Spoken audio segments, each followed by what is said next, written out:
देखिए dear students, अपन अगले question की तरफ बात करते हैं। तो हमारे पास क्वेश्चन है 129, 129वां प्रश्न। 129वां प्रश्न कहता है कि पहले वर्त का समीकरण ये है, दूसरे वर्त का समीकरण ये है, तो इसकी जो उभयनिष्ठ जीवा होगी उसकी लंबाई कितनी होगी वो आपको पता लगानी है। तो सबसे पहले मैं क्या करूँगा, इसकी जो उभयनिष्ठ जीवा है उसकी लंबाई मेरे को चाहिए। तो मैं इस पहले वर्त की और दूसरे वर्त का अगर हम लोग केंद्र बिंदु की बात करें तो पहले तो उभयनिष्ठ जीवा का समीकरण निकाल देंगे। तो कैसे निकालेंगे, पहले वर्त का समीकरण कितना है, X square plus Y square plus 2x plus 3y plus 1 बराबर 0। दूसरे वर्त का समीकरण है X square plus Y square plus 4x plus 3y बराबर 2, राइट। अब पहले वर्त में से दूसरे वर्त को घटा देंगे तो उभयनिष्ठ जीवा का मान आ जाएगा। कहने का मतलब ये कट गया, ये कट गया, तो यहाँ पर हमारे पास आ जाएगा माइनस का 2x, यहाँ पर हो जाएगा 0 और यहाँ पर हो जाएगा माइनस का 1 बराबर हो जाएगा 0। कुल मिलाकर हमारे पास समीकरण आएगा 2x प्लस 1 बराबर 0। ये उभयनिष्ठ जीवा का मान आ गया, राइट। ये उभयनिष्ठ जीवा है। अब पहले वर्त का केंद्र बिंदु क्या है, पहले वर्त का केंद्र बिंदु हमारे पास है, पहले वृत्त का केंद्र बिंदु माइनस एक्स के गुणांक का आधा, और x के गुणांक का आधा मतलब माइनस का 1 हो जाएगा और माइनस का 3/2 हो जाएगा। अगर पहले वर्त की त्रिज्या की बात करें तो हमारे पास त्रिज्या कितनी हो जाएगी, √1 का स्क्वायर प्लस माइनस 3/2 का स्क्वायर हो जाएगा 9/4 माइनस d ऑफ माइनस का 1 हो जाएगा, ये दोनों कट जाएगा और कुल मिलाकर 9/4 का मान हो जाएगा 3/2। ये पहले वर्त की त्रिज्या हो जाएगी, राइट। पहले वर्त का केंद्र बिंदु ये आ गया, पहले वर्त की त्रिज्या ये आ गई।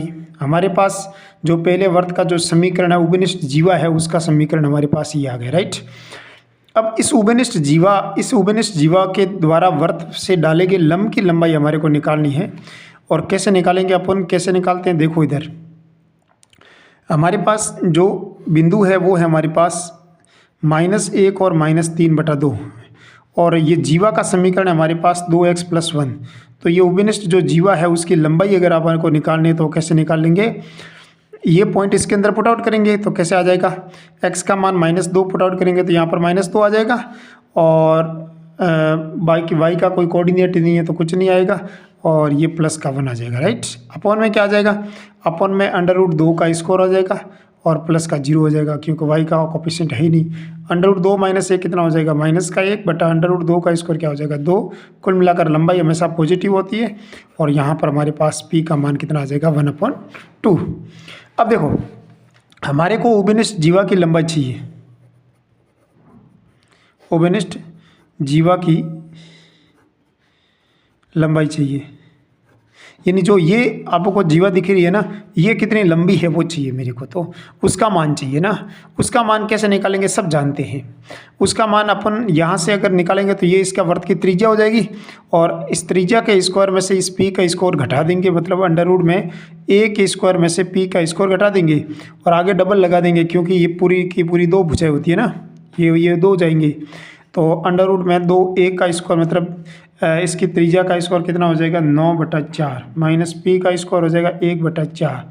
तो कुल मिलाकर हो जाएगा 2 √9 माइनस 1 कितना हो जाएगा 8/4 8/4 एंड 2 आ जाएगा। कुल मिलाकर हमारे पास आ जाएगा 2 आ जाएगा। 2 इज करेक्ट आंसर। अगला भी प्रश्न बड़ा अच्छा है, 130वां प्रश्न भी है।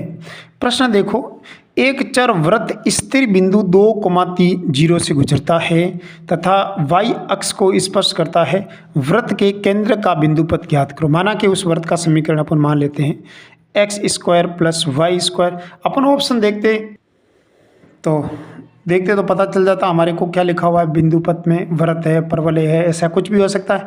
अपन वृत्त का समीकरण मान लेते हैं x² plus Y square plus 2gx plus 2fy plus c equals to 0, right. और ये पासिंग पॉइंट क्या हो जाएगा 2,0 से गुजरता है।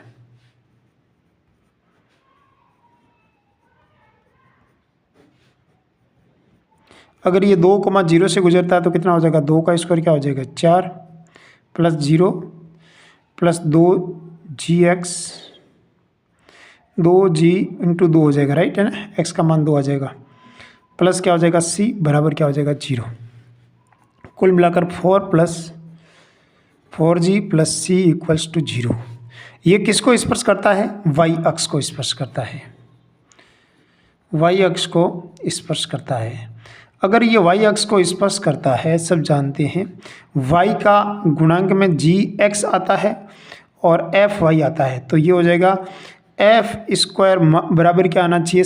एफ स्क्वायर का मान सी के बराबर आना चाहिए, तभी तो ये वाई स्क्वायर को स्पर्श करेगा ना। कैसे हम जानते हैं कि हम लोग F square minus C by, ये उसकी लंबाई होती है किसकी? जो इसको काटता है ना अंतखंड, उसकी लंबाई। ये तो टच करेगा तो ये इसको बराबर 0 आ जाएगी।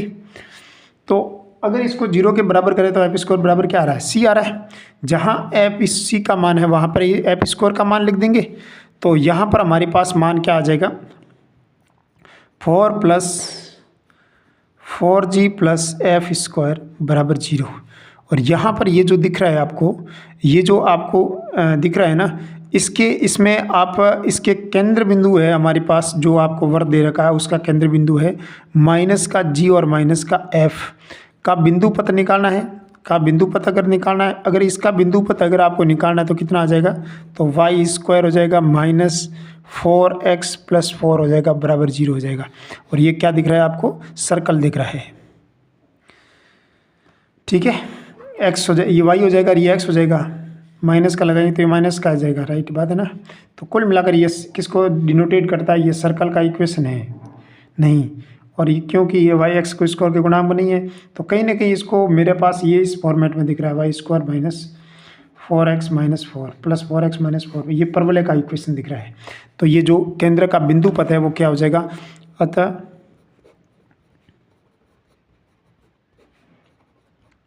केंद्र का बिंदु पथ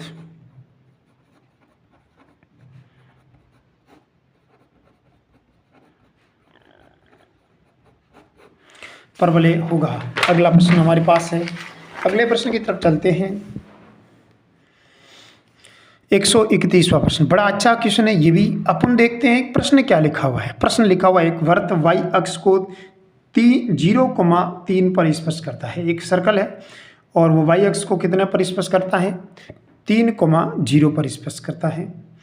यह तथा एक्स अक्ष को 2 इकाई के अंतखंड काटता है, तो उस सर्कल के केंद्र का जो केंद्र है वो कितना होगा? समझ में आया बात? मान लिया ये वाई अक्ष को कहाँ पर स्पर्श करता है? 0,3 पर स्पर्श करता है। माना कि इसका जो केंद्र बिंदु है उस सर्कल का वो आ जाएगा h,3 हो जाएगा, राइट बात है। क्योंकि 3 तो फिक्स रहेगा, क्योंकि यहाँ तक तो स्पर्श कर रहा है ना, और h का मान कुछ भी हो सकता है, अपने पास h,3 मान लिया, राइट बात है। तो 3 तो अच्छा, ऑप्शन में अगर हम लोग देखें तो बाई ऑप्शन से अगर देखें तो 3 ऑप्शन एक में ही आ रहा है, बाकी ऑप्शन में नहीं आ रहा है ना, ये राइट हो जाएगा। कहीं देखने की जरूरत नहीं थी इसको तो प्रश्न को, ठीक है। अगला हमारे पास प्रश्न है 132वां प्रश्न। 132वां प्रश्न क्या देखा हुआ है? सर्कल का मूलाक्ष की प्रवणता। पहले तो मूलाक्ष निकाल लेते हैं। मूलाक्ष कितना आ जाएगा? पहला सर्कल है हमारे पास x² + y² -3x - 4y + 5। अगर मैं इसके जैसा बनाऊंगा, इसको 3 से गुणा किया तो इसको भी 3 से गुणा करूं तो ये हो जाएगा 3x² + 3y² और इसका हो जाएगा 9x, और इसको 3 से गुणा कर देंगे तो 4 3 12y हो जाएगा, और +3 का गुणा करेंगे तो 15 हो जाएगा बराबर 0। ये हो जाएगा 3x² + 3y² -7x + 8y + 11 बराबर हो जाएगा 0। अगर मैं इसमें से इसको घटा दूं तो ये कितना हो जाएगा हमारे पास? ये कट गया, ये कट गया, तो 9 में से 7 गए पीछे, 7 8 9 हो जाएगा, -2x हो जाएगा, राइट बात है ना। अगर मैं इसको जोड़ दूँ तो कितना हो जाएगा? -20y हो जाएगा, और इसमें से इसको घटा दूँ तो कितना हो जाएगा? +4 हो जाएगा, राइट बात है ना। तो यहाँ पर ये हमारे पास +4 हो जाएगा। तो यहाँ से अपन निकालें तो प्रवणता का मान कैसे निकालते हैं? प्रवणता का मान माइनस कोफिशिएंट ऑफ x का कोफिशिएंट क्या है? -2 अपॉन कोफिशिएंट ऑफ y -20 हो जाएगा, माइनस से माइनस कट जाएगा तो -1/10 हो जाएगा, राइट बात है ना। ये हमारे पास आंसर आ जाएगा -1/10। समझ में आई बात? तो -1/10 ऑप्शन नंबर बी में बैठ रहा है, और कहीं नहीं बैठ रहा है। -1/10 राइट आंसर हो जाएगा। अगला प्रश्न है, ये प्रश्न कह रहा है कि सरल रेखा सर्कल का एक अभिलंब है। अच्छा, सर्कल का अभिलंब है, समझ में आई बात। ये सरल रेखा सर्कल का अभिलंब है, अभिलंब है तो ये इस सर्कल के सेंटर से गुजरेगा, क्योंकि अभिलंब सदैव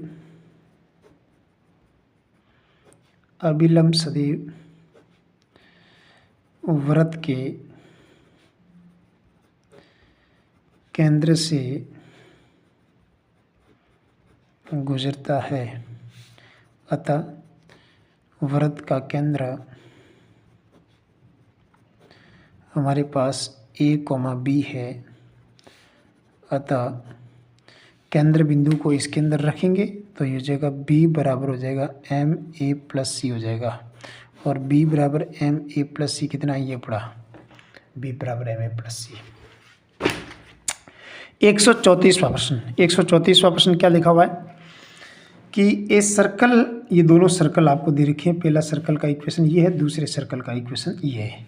ये सर्कल आपस में कैसे काट रहे हैं, देखो समकोणीय काटते कि नहीं काटते देखते हैं। समकोणीयता की शर्त क्या होती है, 2F1 F2 + 2G1 G2 बराबर C1 + C2 के बराबर आना चाहिए। 2F1 का मान भी यहाँ पर है तो यहाँ पर F2 का मान नहीं है, G1 का मान यहाँ नहीं है तो G2 का मान इधर है। तो कुल मिलाकर इधर का मान 0 आ जाएगा, इधर का मान C1 - C करेंगे तो भी 0 आएगा। तो 0 बराबर 0 बैठ गया। तो इसका मतलब ये आपस में कौन से डिग्री पर काटेंगे, 90 डिग्री पर काटेंगे। समझ में आई बात। डियर स्टूडेंट्स, अगला 135वां प्रश्न की तरफ चलते हैं। 135वां प्रश्न क्या दिखा हुआ है कि एक वृत्त का समीकरण जिसका एक व्यास वृत्त की उभयनिष्ठ जीवा है। अच्छा, व्यास इन वृत्त की जो उभयनिष्ठ जीवा है वही इसका व्यास कहेगा।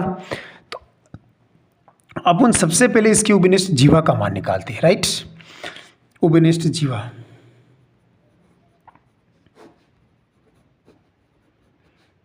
उभयनिष्ठ जीवा, अपन अगर उभयनिष्ठ जीवा का मान निकालेंगे तो उभयनिष्ठ जीवा कैसे निकालते हैं, इन दोनों का अंतर ज्ञात करेंगे तभी उभयनिष्ठ जीवा आ जाएगी। और मैं इसका अंतर इसमें से इसको घटाऊंगा तो हमारे पास कितना बैठेगा, 3x 2y + 1 - 3x - 4y - के 2 बराबर 0 हो जाएगा।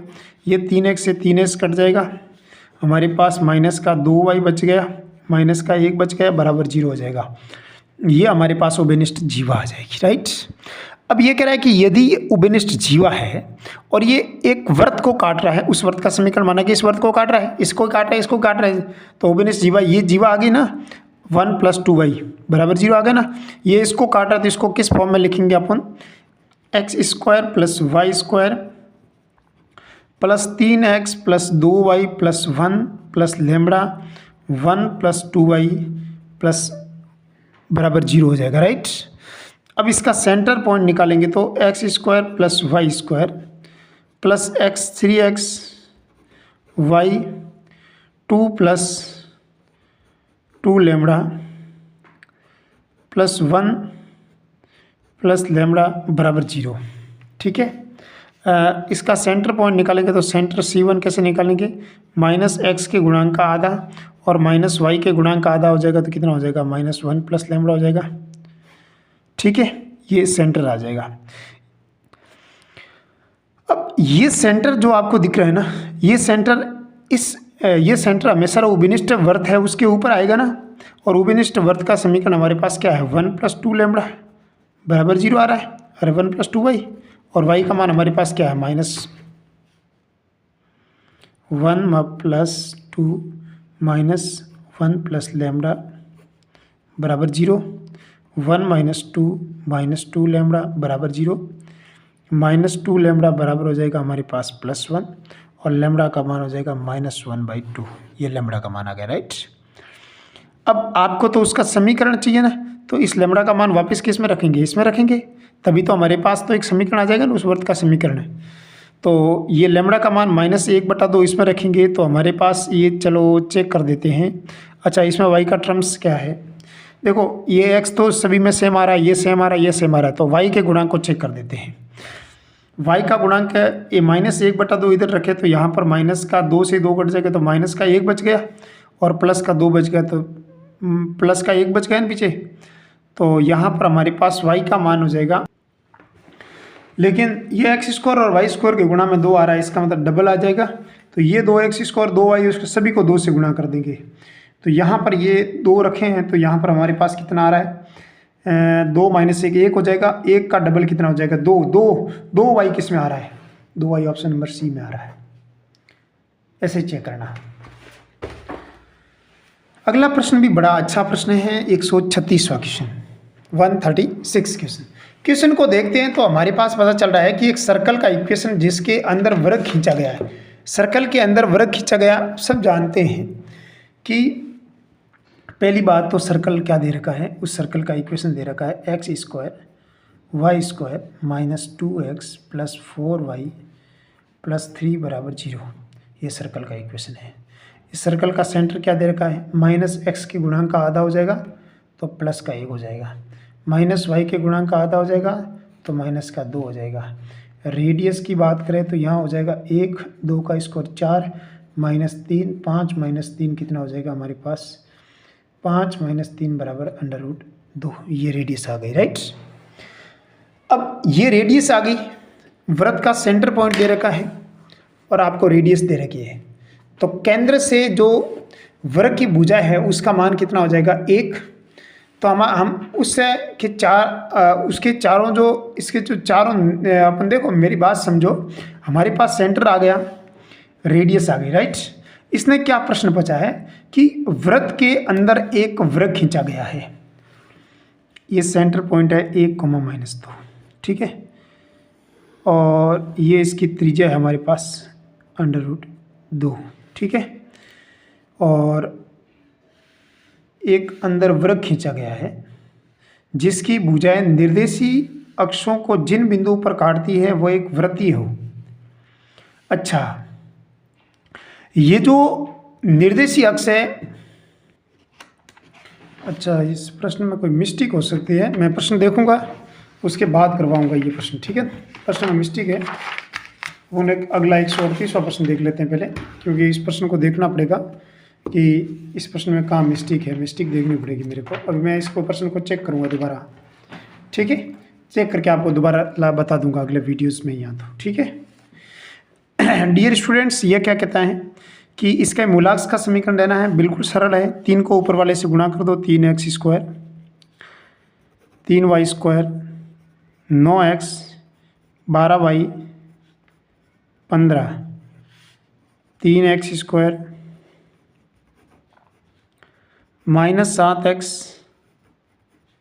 + 11 घटा दो, इसको काट दो, इसको कितना हो जाएगा -2x -20y और प्लस का 4 बराबर हो जाएगा 0। 2 का भाग दे दो तो यह हो जाएगा x + 10y -2 बराबर 0। और ये कौन सा ऑप्शन बैठ रहा है, अच्छा ये ऑप्शन बैठ रहा है, option number B is correct हो जाएगा राइट है। अगला प्रश्न देखो 139वां प्रश्न। 139वां प्रश्न देखो क्या कह रहा है कि x अक्ष को स्पर्श करता है, x अक्ष को स्पर्श करता है क्या ax² by² ax² ay²। समीकरण क्या पहले देख लो, ax² ay² 2g/ax 2f/ay + c/a बराबर क्या हो जाएगा 0। x अक्ष को स्पर्श करता है, a का भाग दे दिया ना यहाँ पर ठीक है। x अक्ष को स्पर्श करता है। यदि ये x अक्ष को स्पर्श करता है तो हमारे को पता लगाना है कि इसके अंदर जो पहले बताओ x अक्ष को स्पर्श करेगा तो ये छोटा बड़ा वाला तो प्रश्न आएगा नहीं, यहाँ तो f² बराबर ac आ जाएगा और यहाँ g² बराबर ac आ जाएगा। तो x अक्ष को स्पर्श करता है तो x के साथ कौन सा आता है, f आता है या फिर g आता है। मानक समीकरण के अंदर f आता है, x के अंदर g आता है, तो g का उल्टा क्या होता है f, तो f² बराबर ac। Option number C is correct हो जाएगा, ऑप्शन नंबर सी करेक्ट हो जाएगा। 139वां प्रश्न है उसमें ऑप्शन नंबर सी करेक्ट हो जाएगा राइट। g² बराबर सॉरी एक्स को स्पर्श करता है ना, एक्स को स्पर्श करता है ना, तो उसकी लंबाई हो जाएगी तो भाई एक्स, तो एक्स को सॉरी मैंने उल्टा बना दी ना, 2√g² - c होता है ना, एक्स द्वारा काटा गया अंतखंड, यानी इसको स्पर्श करेगा तो 2√g² - c बराबर 0 आ जाएगा। कुल मिलाकर c² बराबर क्या आना चाहिए, g² बराबर क्या आना चाहिए, c आना चाहिए। लेकिन यहाँ पर c जो g के अंदर ये बटा में a काम कर रहा है ना, ये हटाना पड़ेगा तो इससे गुणा करना पड़ेगा, सीधी सी बात है। ये गलत हो गया, ये सही हो जाएगा, ऑप्शन नंबर डी करेक्ट हो जाएगा, राइट, भूल से हो जाएगी।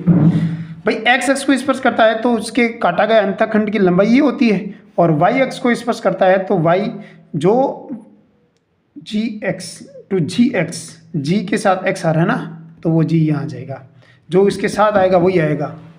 मैंने उल्टा बोल दिया। 139 हो गया, 140 देखो, 140 भी प्रश्न अच्छा है। इसमें आप उनको देखो, इसने क्या बोला कि यदि पी क्यू आर एस एक वर्ग है, चलो कोई बात नहीं, जो पी क्यू आर एस है, पी क्यू आर एस ये एक वर्ग है। वर्ग का मतलब ये भुजा, ये भुजा, ये भुजा, ये भुजा, सभी भुजाएं समान होती है, ठीक है। अब देखो, इस P और R का परिवर्त का पूछा तो मतलब ये सभी भुजाओं से ऐसे गिरेगा, उस वर्त का समीकरण चाहिए। अगर मेरे को P के कोऑर्डिनेट और R के कोऑर्डिनेट मिल जाए तो हम लोग उस सर्कल का इक्वेशन आराम से ज्ञात कर सकते हैं। और इस सर्कल भुजा की लंबाई मेरे को कितनी दे रखी है, μ/λ, यहाँ पर भी μ/λ दे रखी है, राइट।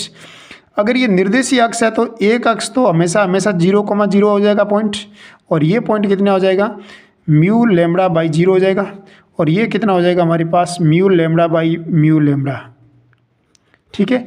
अपने को तो ये डिस्टेंस चाहिए, तो ये व्यास काम करेगी, पी आर व्यास का काम करेगी।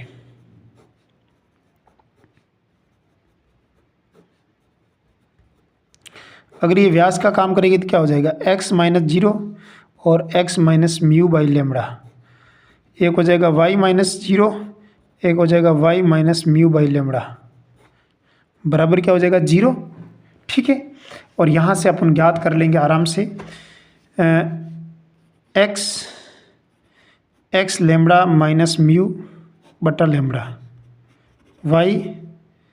y λ - μ/λ बराबर 0। लैम्बडा का मल्टीप्लाई कर दो, x λ minus mu, y lambda का मल्टीप्लाई, लैम्बडा कट रहे हैं ना भैया, y लैम्बडा माइनस म्यू बराबर 0 हो जाएगा आंसर। और ये कौन सा ऑप्शन बैठ रहा है हमारे पास, इसको गुणा कर दो, लो चलो, x² lambda x mu y² lambda minus y mu बराबर 0 हो जाएगा। x² लैम्बडा, अच्छा लैम्बडा के मल्टीपल में क्या आ रहा है, x² आ रहा है, और लैम्बडा के मल्टीपल में क्या आ रहा है, प्लस y² आ रहा है। म्यू के मल्टीपल में क्या आ रहा है, माइनस म्यू के मल्टीपल में आ रहा है x + y, बराबर क्या हो जाएगा 0, माइनस म्यू के मल्टीपल में क्या आ रहा है x + y, ठीक है। तो 141वां प्रश्न देखो, 141वां प्रश्न भी बड़ा अच्छा प्रश्न है, स्टैंडर्ड लेवल का प्रश्न है, आप मान के चलिए, ठीक है। एक चर बिंदु, माना कि उस चर बिंदु का नाम है, वो है चर बिंदु है, वो जो चर, जिस चर बिंदु की बात कर रहा है उस चर बिंदु को मैं मान लेता हूँ x, y1, राइट। एक चर बिंदु दो दिए गए वृत्तों पर खींची गई स्पर्श रेखाओं की लंबाइयों का अनुपात। अच्छा, माना कि अगर आप उन्हें उस सर्कल का इक्वेशन लिख देते हैं, x1 x² + y² + 2gx + 2fy + c बराबर 0। ये पहले सर्कल का एक जनरल सर्कल का इक्वेशन हमारे पास ये होता है, राइट। अब देखो, यदि ये जनरल सर्कल का इक्वेशन इस टाइप का होता है तो हमरे को क्या चाहिए, हमरे को तो इसने क्या बोला है कि जो स्पर्श रेखाओं की लंबाइयाँ क्या होती है, पहले बिंदु के द्वारा डाला गया स्पर्श रेखाओं की लंबाई √s हो जाएगी, √s1, कोई दिक्कत बोलो। और दूसरा अगर कोई पॉइंट ले लेते हैं तो उसके लिए क्या हो जाएगी, √s2 हो जाएगी बटा √s2, बराबर लंबाइयों का अनुपात क्या है, k/1 है, तो ये हो जाएगा k/1। अब s1 है तो ये पॉइंट इसके अंदर डाल देंगे, और दूसरा कोई पॉइंट ले लेंगे, दो एक चर बिंदु से दो दिए गए वृत्तों पर खींचेगी, एक चर बिंदु से दो दिए गए वृत्तों पर खींचेगी स्पर्श रेखाओं की लंबाइयों का अनुपात। तो वो लंबाइयों की स्पर्श तो दो बिंदुओं से करेगी ना, दो बिंदुओं पर करेगी। और एक तो हमारे पास ले लेंगे x1, और तो हमारे पास कितना आ जाए, इसका मान जो आएगा वो एक्चुअली पॉइंट में हमें क्या रखना पड़ेगा, एक तो इसका दोनों तरफ स्क्वायरिंग करेंगे ना, तो S1/S2 बराबर क्या हो जाएगा, k²/1। ठीक है, अगर हम लोग पॉइंट रखेंगे तो यहाँ पर हमारे पास कितना हो जाएगा, एक तो ये पॉइंट हो जाएगा x1 का स्क्वायर प्लस y1 का square plus 2g1x plus 2f1y1 plus पहले वर्त के लिए c1 ले लिया, दूसरा वर्त है पहले x1 और y1 का सेम रहेगा लेकिन उसके केंद्र बिंदु के मान में परिवर्तन आ जाएगा, तो ये g1 लिया तो यहाँ c2 ले लेंगे, g2 ले लेंगे और ये x2 हो जाएगा 2f2y1 प्लस c2 बराबर क्या हो जाएगा, k²/1। कहीं ना कहीं आपके सामने ये जो इक्वेशन आ रही है वो किसकी दिख रही है आपको, एक सर्कल की इक्वेशन दिख रही है। ठीक है, इसको इधर कैसे भी करेंगे तो सर्कल, क्योंकि एक्स वाई की टर्म नहीं है, एक्स स्क्वायर और वाई के स्क्वायर के कोफिशिएंट एक जैसे आ रहे हैं, कुल मिलाकर ये सर्कल का इक्वेशन है। हमारे पास अगला प्रश्न है 142वां प्रश्न। देखो सबसे पहले प्रश्न क्या लिखा हुआ है, एक circle x² plus y² plus 13x minus 3y बराबर 0, दूसरा है 2x² 2y² plus 4x minus 7y plus minus 25 बराबर 0 के प्रतिच्छेद बिंदुओं से गुजरने वाले उस वर्त का समीकरण जिसका केंद्र इस पॉइंट इस रेखा का ऊपर है। अच्छा, केंद्र ही सब अलग अलग है ना, तो केंद्र पहले वाले का अगर केंद्र निकालना चाहेंगे तो पहली बात तो ये इसको 1 बनाना पड़ेगा, तो पहले वाले का केंद्र निकालेंगे तो भी ये 4 का तो भाग देना ही पड़ेगा, इसमें भी देखना पड़ेगा और इसमें भी देखना पड़ेगा। पहली बात तो 4 का भाग तो बाद में दे देंगे, राइट है। पहले वाले का केंद्र बनाएंगे, माइनस और उल्टा आधा कर देंगे, माइनस और आधा करें तो ये प्लस और आधा 15 हो जाएगा, राइट, और माइनस और आधा मतलब प्लस 5 हो जाएगा, राइट। दूसरे वाले का केंद्र माइनस और आधा हो जाएगा माइनस का 15, और ये माइनस और आधा प्लस का 13/2 हो जाएगा। तो यहाँ पर अपन बात करते हैं 4 का भाग इसमें भी दे देते हैं, इसमें भी दे देते हैं, इसमें भी दे देते हैं, इसमें भी दे देते हैं, राइट है। तो पहले वाले के अंदर आ जाएगा 15/4 और 5/4, क्या इसको संतुष्ट कर रहा है, चेक कर देते हैं। दूसरे में माइनस 15/4 और 13/8, तो इसको भी चेक कर देते हैं। तो यहाँ पर हमारे पास आ जाएगा 15 दूसरे वाले को संतुष्ट, पहले वाले तो दोनों प्लस के होंगे नहीं, ठीक है, और ये भी नहीं होगा, सीधी सी बात है, यही होगा क्योंकि एक प्लस में एक माइनस होगा तभी तो कटेगा। तो चेक कर लेते, तो भी देखो -15/4 गुणा 13 प्लस 13/8 गुणा 30, तो यहाँ पर हमारे पास आ जाएगा 8 एलसीएम लेना तो 8 को ऊपर से गुणा कर दो, ठीक है, नीचे 2 का ऊपर नीचे गुणा कर दो, तो 30 हो जाएगा 32/4 गुणा 13 गुणा 30/8 हो जाएगा, राइट है। ऊपर नीचे 2 का गुणा किया तो दोनों ही 8 हो जाएगा, तो ये कट जाएगा, तो कुल मिलाकर क्या है 0। तो ऑप्शन नंबर बी करेक्ट हो जाएगा, राइट है, option number B is correct. अगला 143वां प्रश्न। 143वां प्रश्न भी बड़ा अच्छा प्रश्न है। देखो एक सर्कल का इक्वेशन है हमारे पास, x² plus y² equal to 5 की बिंदु 1, -2 के सापेक्ष ध्रुवी वृत्त को क्या करती है, ध्रुवी वृत्त को स्पर्श करेगी या फिर काटेगी, जो कुछ करेगी उस ध्रुवी की इक्वेशन निकाल देंगे। ध्रुवी के इक्वेशन कैसे निकालते हैं, t बराबर 0 से, पॉइंट आपको दे रखा है, सर्कल आपको दे रखा है, कोई दिक्कत नहीं है। तो के सापेक्ष, इसके सापेक्ष आपको ध्रुवी ज्ञात करनी है, किस भाई, जिसके सापेक्ष आपको ध्रुवी ज्ञात करनी है वो लिखना पड़ेगा। इसके सापेक्ष इसकी ध्रुवी ज्ञात करनी, तो ये पॉइंट इसके अंदर पुनर्पुटक रहेगा। ध्रुवी वृत्त को, इस वृत्त को क्या करती है, ध्रुवी इस वृत्त के बारे में बात कर रहे हैं, तो t बराबर 0, एक तो x हो जाएगा, एक 1 हो जाएगा, राइट, एक y हो जाएगा, एक -2 हो जाएगा, एक -4 हो जाएगा, एक x हो जाएगा, एक 1 हो जाएगा, +6 और एक 3 हो जाएगा, एक y हो जाएगा, एक -2 हो जाएगा, +20 हो जाएगा, बराबर 0 हो जाएगा, राइट बात। एक हो जाएगा x -2y -4x -3 -4 minus plus के 3y माइनस के 6a + 20 = 0 हो जाएगा। राइट है बात। अब सॉल्व करेंगे तो क्या हो जाएगा हमारे पास, एक तो x हो जाएगा, एक 2y में से एक x हो जाएगा, कितना x हो जाएगा -3x, और 3y में से 2y गया, पीछे क्या रह जाएगा y प्लस का, और 6 और 3 हो जाएगा 8 हो जाएगा, और 6 और 4 10 हो जाएगा, 20 - 10 कितना हो जाएगा 10 हो जाएगा, बराबर 0। तो ये हमारे पास एक इक्वेशन आ जाएगी, क्या आई 3x - y - 10 = 0। ठीक है। अब आपको पता लगाना है कि जो इक्वेशन आई है, सबसे पहले इस सर्कल का सेंटर क्या है। सर्कल का सेंटर हमारे पास क्या है, ये इक्वेशन किसकी है, ये ध्रुवी की इक्वेशन है, सीधी सी बात है। और सर्कल का सेंटर क्या दे रखा है, सेंटर हमारे पास दे रखा है +4 और -3, राइट। और इस सर्कल का रेडियस क्या दे रखा है, 4 का स्क्वायर 16 हो जाएगा, 3 का स्क्वायर 9 हो जाएगा, -d हो जाएगा 20, और 16 और इसमें अगर 16 और 4 जोड़ देंगे तो 20 हो जाएगा, 20 - 20 0 हो जाएगा, लेकिन 5 तो पीछे ही बचेगा, √5 आ जाएगा, राइट। अब अपन को तो डिस्टेंस p चाहिए, p मतलब केंद्र से इस रेखा के ऊपर डाला गया लंब की लंबाई चाहिए, तो कितना हो जाएगा 4 × 3 = 12 हो जाएगा, और प्लस का हमारे पास हो जाएगा 3 माइनस का 10 हो जाएगा, बटा √4 का स्क्वायर 16 हो जाएगा, 3 का स्क्वायर 9 हो जाएगा, 16 और 9 कितना होता है 25, 25 का रूट कितना होता है 5। ठीक है, ये हो जाएगा 15 - 10 कितना हो जाएगा 5। ठीक है, और 5/5 10 बराबर 1 मिनट, सॉरी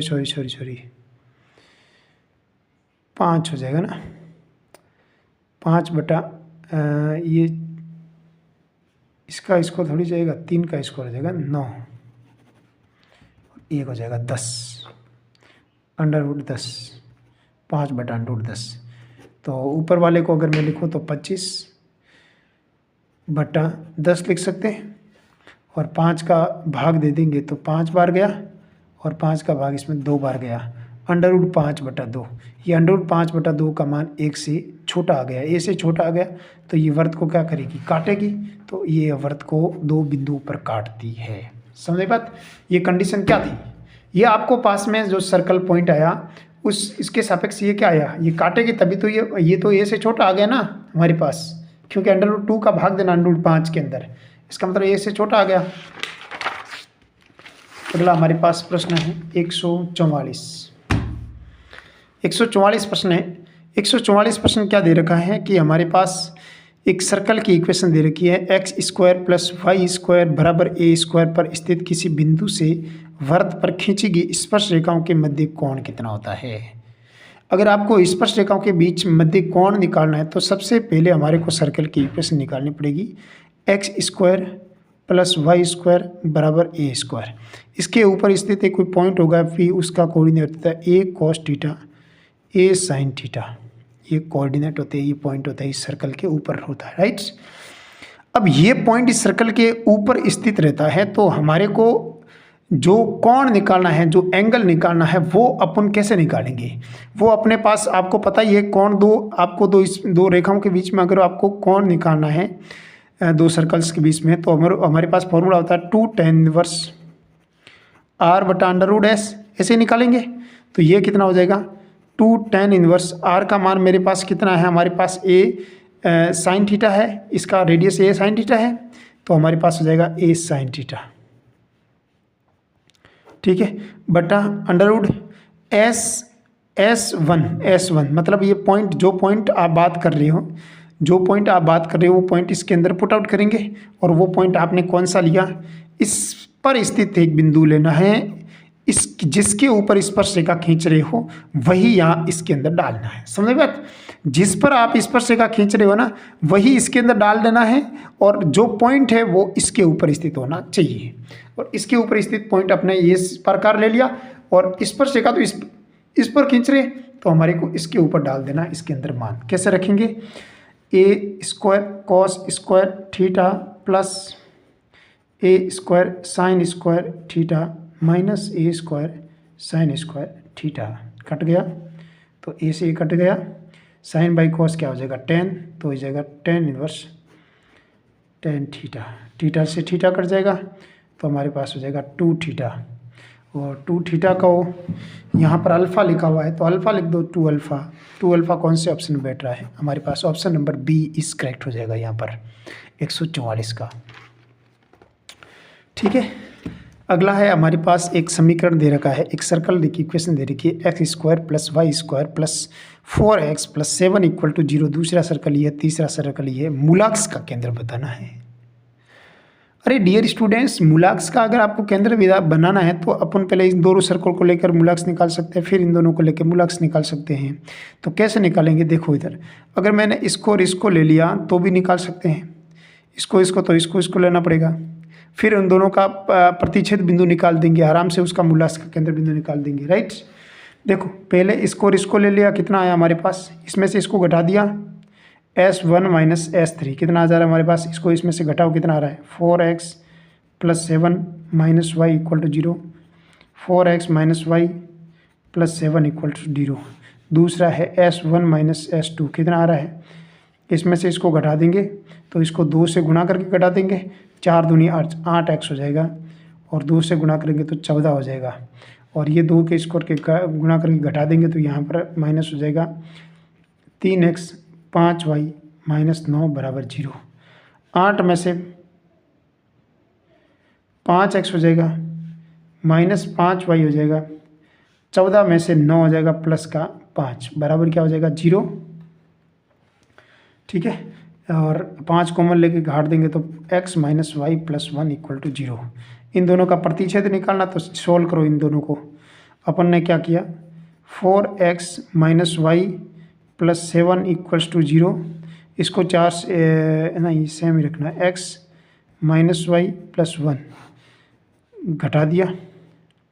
ठीक है, कट गया, 4 माइनस 1 कितना हो जाएगा 3x प्लस क्या हो जाएगा 8 में 7 माइनस 1 कितना हो जाएगा 6 इक्वल टू 0। तो 3x इक्वल टू कितना हो जाएगा माइनस 6, x इक्वल टू हो जाएगा माइनस 6/3, 3 माइनस 2 हो जाएगा। x का मान -2 आ रहा है और x का मान -2 ऑप्शन नंबर 1 में आ रहा है भाई, बाकी कहीं नहीं आ रहा है, आगे अपने को जाने की जरूरत नहीं है। ठीक है, अगला प्रश्न देखो, 145वां क्वेश्चन हो गया।